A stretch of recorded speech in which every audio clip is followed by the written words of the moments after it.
माझं नाव अश्विनी कुलकर्णी आणि आज आपण थोडासा वेगळा अभ्यास करणार आहोत. योगा योगा या विषयाबद्दल मी थोडी तुम्हाला माहिती देणार आहे आणि योगाबद्दल आपण थोडी माहिती घेऊया आणि एक दोन योगाचे प्रकार पण करू.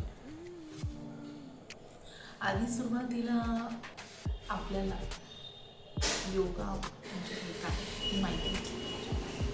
योगा हा म्हणजे आपली जशी रोजची दिनचर्या असते तशा प्रकारे योगासुद्धा हा आपला दिनचर्येचाच प्रकार आहे. जे की आपण आपल्या शरीराला जे खायला प्यायला ज्या गोष्टी लागतात तशा प्रकारे योगा पण हे आपल्याला खूप गरजेचं आहे. आपलं शरीर निरोगी तर बाकी आपलं सर्व गोष्टी चांगल्या होतात. त्याच्यामुळे आपले शरीर निरोगी ठेवण्यासाठी योगा हा अत्यंत महत्त्वाचा आहे. तर यूट्यूबवर तुम्ही माझ्या चॅनलला सबस्क्राईब करा, लाईक करा, शेअर करा आणि मला कमेंटसुद्धा द्या की डेली ब्लॉग घ्यायचे असतील तर मला कमेंट करा. मी तुम्हाला रोज डेली आपण योगा करत जाईल यूट्यूब चॅनल मार्फत.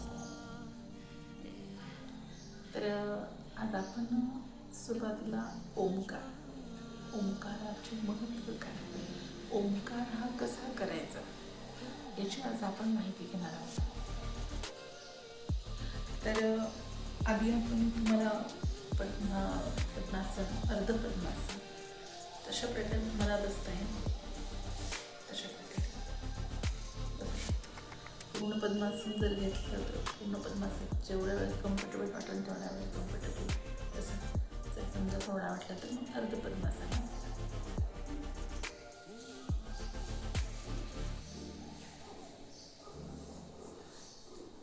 हाताची मुद्रा ही अशी ध्यान मुद्रा आणि डोळे बंद करायचे. पण मी तुम्हाला आधी ओंकार कशा प्रकारे म्हणायचं हे सांगते. तर हाताची ही ध्यान मुद्रा घेतल्यानंतर आपण डोळे बंद करायचे आणि ओ ओ ओ ओ म आणि हे 3 उच्चार ओंकारामध्ये होतात. तर ओम हा जो आहे तो आपला ओम आणि जो शेवटचा जो आहे तो जेवढा आपला श्वास आहे तेवढा वेळ पाडायचा आहे. आणि ओ म्हणताना त्यावेळेस आपल्याला या नाभीमध्ये असं आपल्याला व्हायब्रेट झाल्यासारखं होतं आणि म्हणताना इथे हार्टमध्ये व्हायब्रेट होतं. आणि ज्यावेळेस शेवटचं जे आहे ते आपल्या पूर्ण ब्रेनमध्ये व्हायब्रेट होतं. आपलं ब्रेन जे आहे प्रज्वलित होतं. पूर्ण आपले हे 3 इंद्रिय जे आहेत ते प्रज्वलित होतात ओंकाराने. तर हे तुम्ही फील करायचं. ज्यावेळेस आपण ओंकार म्हणतो त्यावेळेस तुम्ही फील करायचं की आपल्याला तसं होतंय का. तुम्ही ऑब्झर्व करा, होतंच. मन लावून जर केलं. ओके, आता आपण आज 11 वेळेस ओंकार घेऊया.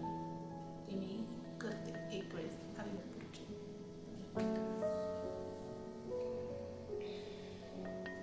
श्वास घ्यायचा.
घेतलेली आहे.